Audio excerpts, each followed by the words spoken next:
पंचनामा में आप सभी का स्वागत है। मैं हूं सुमित और हफ्ते का पहला कारोबारी सत्र और जोरदार बाजार में तेजी, नए रिकॉर्ड स्तरों पर आज पहुंचा Sensex, Nifty, mid cap, small cap, Nifty bank, सब में आज नए रिकॉर्ड्स बनते हुए दिखाई पड़े और ज़बरदस्त तेजी थी। वो विधानसभा चुनाव के आउटकम के बाद ज़बरदस्त तेजी थी, वो जीडीपी के अनुमान से कहीं ज़्यादा बेहतर नंबर्स के बाद इनको मार्केट ने भुनाया और बढ़िया तेजी वहां पर आते हुए दिखाई पड़ी। तो एक तेजी का ट्रेंड रहा, क्रॉस द बोर्ड बाइंग थी। लास्ट आवर में निफ्टी बैंक ने सपोर्ट किया, स्पेशली एचडीएफसी बैंक ने आज 1610 के जोन में पहुंचा। वो अंतराल के बाद, सितंबर के बाद अब जाके कहीं वो इन लेवल्स पे आया।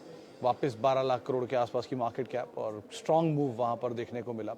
इसके अलावा आज बैंक्स की तेजी तो थी ही, सेलेक्टिव बाइंग थी आईटी में। फार्मा को छोड़ दी, वहाँ थोड़ी सी बिकवाली थी क्योंकि आज डिफेंसिव को मार्केट्स ने बैकफुट पर रखा था और एग्रेसिव सेक्टर्स के अंदर ज़्यादा कामकाज हो रहा था। बैंक्स, रियल्टी, ऑटो, जहाँ पे आयशर मोटर जैसे शेयर तेजी में थे, कैपिटल गुड्स जहाँ पे खरीदारी देखने को मिली। तो ऐसे जो हैवी वेट एग्रेसिव सेक्टर्स हैं वहाँ पर ज़्यादा तेज अपमूव आता हुआ दिखाई पड़ा।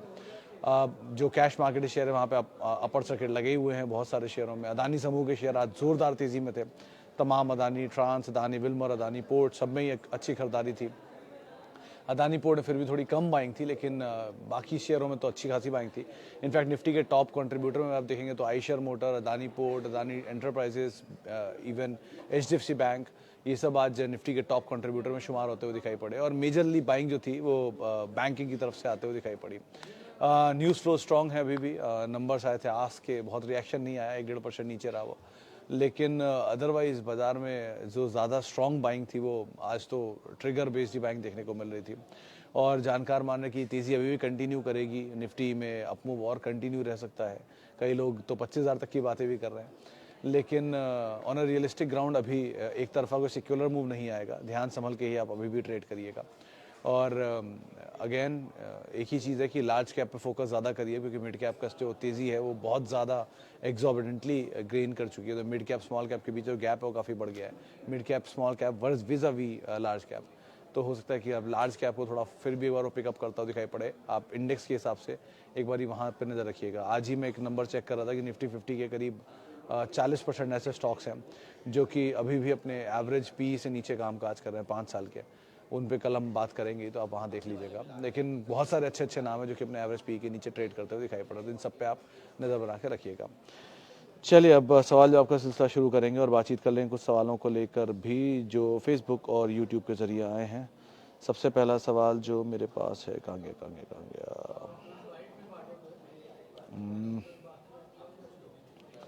ओके, तो पहले कुछ सवालों में मेरे पास जो सवाल आ रहा है उसमें वर्लपूल पर view Sumit ji, should we buy at current price? Saurabh ji अभी नहीं, क्योंकि वर्लपूल एक इसमें इसका जो प्रमोटर होल्डिंग है, वर्लपूल जो यूएस वाली है, वो अपनी इंडिया नाम के अंदर करीब 28% या 30% हिस्सा बेचने वाली है।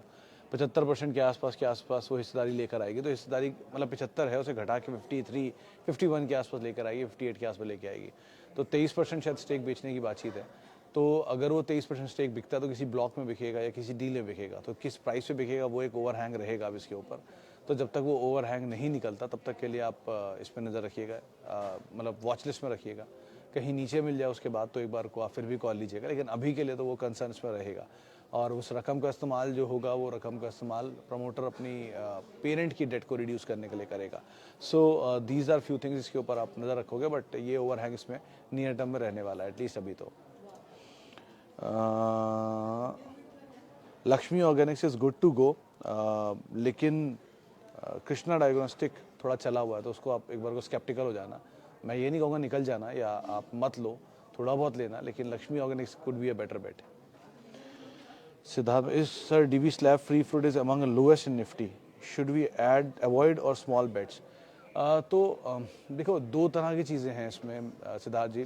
पहली चीज़ ये बात सही है, हाँ फ्री फ्लोट छोटा है। दूसरी चीज़, फार्मा अभी नहीं चलता।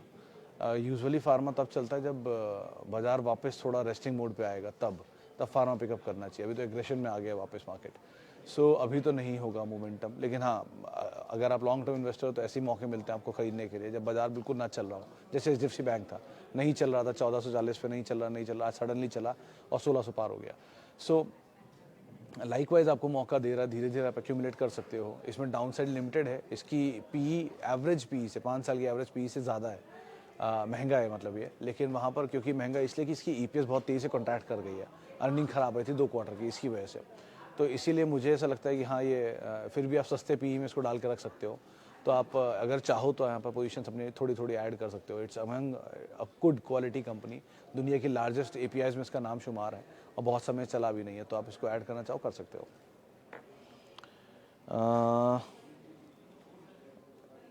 Sir I don't understand one thing, जब मार्केट इतना ऊपर जाता है तब पोर्टफोलियो में कोई इम्प्रूवमेंट ही नहीं आता, जब नीचे गिरता तो बहुत लॉस होता है। तो उपाध्याय जी, क्योंकि आपके पोर्टफोलियो में वो स्टॉक होंगे जो ज़्यादा चले नहीं हैं इधर, तभी वो जब चलते नहीं चले हुए शेयर जब टूटते हैं तो और लॉस दिखता है, और नहीं चले हुए शेयर जब थोड़ा सा भी चलते हैं तो भी आपके खास इंप्रूवमेंट नहीं आता है। तो इसमें कोई निराश होने वाली चीज़ नहीं है, क्योंकि हर स्टॉक का अपना अपना एक समय आता है। तो अगर मान लीजिए आज आइशर मोटर चल रहा है, हीरो मोटो कॉर्प नहीं आज चल रहा है, कुछ दिन पहले हीरो मोटो कॉर्प नहीं चल रहा था, तो किसी फाइन डे एचडीएफसी बैंक का दिन आता है, किसी फाइन डे टीसीएस का दिन आता है, किसी फाइन डे रिलायंस का दिन आता है, किसी फाइन डे सीमेंट में अल्ट्राटेक सीमेंट देखिए 9,000 आ गई, अल्ट्राटेक सीमेंट यहाँ थोड़े पहले 6,000 रुपये में पड़ा हुआ था। सो आपके स्टॉक में कोई एक चल रहा है, दूसरा नहीं चल रहा है, तीसरा चल रहा है, चौथा नहीं चल रहा है, टाइप सिचुएशन बनेगी।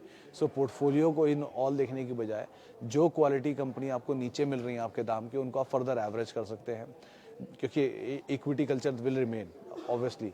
लेकिन अगर जो कचरा कंपनी आपको तेज़ी में मिल रही हैं, जैसे ये जो आज की तेज़ी थी या आज जैसी तेज़ियाँ जो होती हैं, उनका इस्तेमाल कचरा कंपनी खाली करने के लिए होता है। तो उस तरह की जो स्टॉक्स हैं आपके पास जिनकी क्वालिटी कुछ खास नहीं है, उनको आप निकालने की कोशिश करिए, और जो क्वालिटी आपके पास है और नीचे मिल रही है उनको आप फर्दर ऐड करने की कोशिश करिए। इस तरह से चीज़ों को बिल्ड करिए, वो आपके लिए ज़्यादा कारगर रहेगी रणनीति इस सिचुएशन में।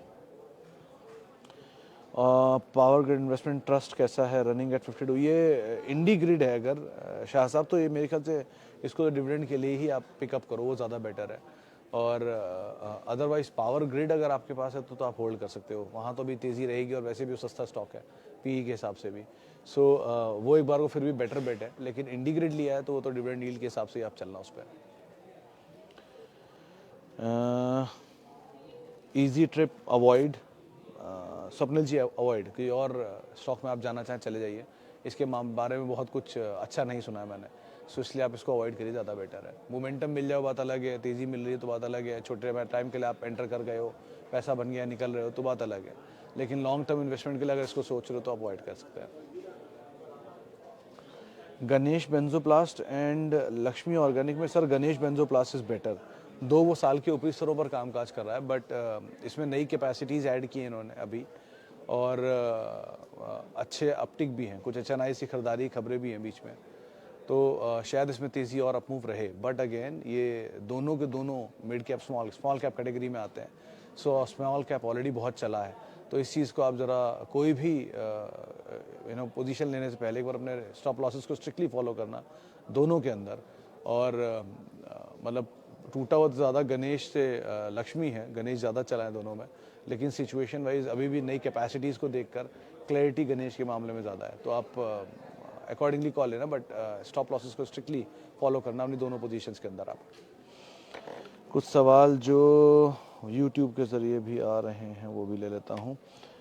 Okay, tomorrow gap up gap down, unable to से अभी कुछ भी, लेकिन हाँ आज तेज़ी है और तेज़ी शायद प्रिवेल करेगी, नया हाई बनने के बाद अभी कुछ दिन तक रहता है वो मोमेंटम, तो मोमेंटम कंटिन्यू करना चाहिए कल भी, तो शायद निफ्टी बैंक अभी सपोर्ट करे मार्केट्स को। अगर आईटी और फ्रंट फुट पे आ गया तो बात अलग है, let's see. Is this a buy market, if not when it will be? तो sir buy market as in market कभी बाय और सेल मार्केट नहीं होता, यूजुअल जो ट्रेडिशन होता है वो यही होता है कि कभी बाजार में जब भारी बिकवाली हो तो आपको खरीदना है, लेकिन अब तेज़ी हो तो बेचना है, लेकिन अभी वो नहीं हो रहा सिचुएशन, अब कहाँ तक खरीदना है कहाँ तक बेचना है। तो इसी से बचने के लिए हमेशा कहा था कि एसआईपी करिए, एसआईपी शेयरों की करिए, एसआईपी म्यूचुअल फंड की करिए, ताकि कभी भी कोई गिरावट मिले तो आपको एसआईपी का फ़ायदा मिलता रहे। मल्टीपल ईयर्स से एसआईपी चल रही हैं, जिनकी उनको पता होगा कि ये कितना रिलेवेंस होता है, किसी तरह के फॉल मिले, तेज़ी मिले, फिर फॉल मिले, रेंज बाउंड मिले, कैसा भी ट्रेड मिले, आपको एसआईपी हमेशा बेनिफिट देता है। इसीलिए एसआईपी करने के लिए हमेशा बोलता है किसी अच्छी क्वालिटी के स्टॉक को एसआईपी के तौर पर थोड़ा थोड़ा लेते रहिए, हर फॉल में, हर हल्की तेज़ी में, हर बहुत तेज़ी में, हर रेंज बाउंड मूवमेंट में, जैसा भी हो, तो उससे एक विद टाइम आपके पास एक सब्सटेंशियल क्वांटिटी आ जाएगी, फिर आप उसे छोड़ के दूसरे स्टॉक में जा सकते हैं। सो कुछ दिन पहले तक TCS था वो SIP बेस्ड स्टॉक, अब HDFC बैंक था कुछ दिन पहले तक SIP बेस्ड स्टॉक, ऐसे stock, even DV slab is a good bet अगर आप जाना चाह रहे हो। इवन एशियन पेंट अपने 5 साल के एवरेज पी के नीचे काम काज कर रहा है और सब्सटेंशियली नीचे काम काज कर रहा है। सो इस तरह की स्टॉक्स को आप अभी भी चुन सकते हो जहाँ पर अच्छी वैल्यू है, उन वैल्यू को डिटरमाइन करो और उसके अकॉर्डिंग आप पोजीशंस ले सकते हो यहाँ पे। Which auto ancillary is best for short term, medium term? CG Power, Shanti Gear, Sona BLW. CG Power is not auto ancillary, पहली चीज़, ये EV में थोड़ा बहुत काम करते हैं लेकिन मेजरली कैपिटल गुड्स इंजीनियरिंग के बिजनेस के अंदर है और it is a quality company for long term, अगर आप लॉन्ग टर्म देख रहे हो तो। शांति गियर भी इसी ग्रुप की कंपनी है लेकिन थोड़ा चलता कम है, बट अगेन हाँ एक्यूमुलेट करने लायक वो भी क्वालिटी स्टॉक है। सोना BLW इन तीनों में सबसे इन्फीरियर क्वालिटी है, मतलब वो भी ख़राब नहीं है बट रिलेटिवली इनके सामने थोड़ा सा इन्फीरियर है, बट EV स्पेस में सबसे बड़ा प्लेयर वही है। सो EV स्टोरी को आप प्ले करना चाह रहे हो तो आप उसमें जा सकते हो, but among all large cap long term के लिए CG पावर, मिड टर्म के लिए फिर भी एक बार को शांति के, नियर टर्म के लिए एक बार को सोना BLW लग सकता है कि चल सकता है। तो तीनों ऑर्डर आपने खुद ही बना के दे रखे हैं। Okay sir, I am new to stocks after mutual fund, I follow you regularly, please tell me long term के लिए स्टॉप लॉस लगाएं। तो डिपेंड सर, अगर आप से TCS, Infosys, quality all Nifty 50 के A ग्रेड का स्टॉक में आप पैसा डाल रहे हो तो वहाँ कोई स्टॉप लॉस की ज़रूरत नहीं पड़ती। वहाँ आप SIP में थोड़ा थोड़ा थोड़ा थोड़ा ऐड करते जाओ, हर फॉल में ऐड करते जाओ एंड कीप ऑन अवॉइडिंग, मतलब एक सब्सटेंशियल लेवल तक ITC इकट्ठा किया, मान लीजिए आपने नीचे आते आते में ITC नीचे आना बंद हो गया तो आप रुक के फिर अब एशियन पेंट चले जाओ, एशियन पेंट हो गया तो पीडीलाइट चले जाओ, ऐसे करके विद टाइम आप एक्यूमुलेट करते रहो। धीरे धीरे जब आपके पास एक सब्सटेंशियल क्वांटिटी इकट्ठी हो जाए फिर आप उनके नेक्स्ट सेकंड बेस्ट जो क्वालिटी है उनमें जाना शुरू करो या मिड कैप में जाना शुरू करो, क्योंकि आप नए हो मार्केट में, आपके लिए ज़्यादा बेटर रणनीति रहेगी। जो पुराने हैं उनके लिए ये पॉसिबल नहीं है, वो ऑलरेडी बहुत टाइम से मार्केट ट्रैक कर रहे हैं। सो एक पहले बेस के लिए अच्छे क्वालिटी का स्टॉक इकट्ठा कर लो, जो आपके पास सब्सटेंशियल क्वांटिटी में अच्छी क्वालिटी हो जाए फिर आप मिड कैप स्मॉल कैप में आगे बढ़ के चौके छक्के मारते रहो। लेकिन अभी के लिए तो सिंगल्स डबल्स में रहो, वो ज़्यादा बेटर है। एक बार को एक कैपिटल एक्यूमुलेट हो जाए, पोजीशन समझ में आ जाए, बाजार समझने लग जाओ आप, उसके बाद एक बार को आप विस्तार करो, ज़्यादा बेटर रहेगा आपके लिए। चले फिलहाल अब इतने सवालों शामिल करूँगा, माफ़ी उन सभी लोगों से बातचीत करने के लिए और बहुत बहुत शुक्रिया उन सभी लोगों जिन्होंने सवाल पूछे। आपसे मुलाकात होगी शाम 5:30 बजे इधर या फिर कल शाम को, और आप मेरे साथ जुड़ सकते हैं @सुमित रिसर्च मेरा ट्विटर हैंडल है। आज सवाल ज़्यादा नहीं ले पाए क्योंकि 4 बजे फिर ऑन एयर जाना है। और किसी भी निवेश से पहले आप अपने वित्तीय सलाहकार की राय ज़रूर ले लें और आप 3:30 बजे के बाद कभी भी फेसबुक और यूट्यूब पर हमसे बातचीत कर सकते हैं, सवाल पूछ सकते हैं। नमस्कार।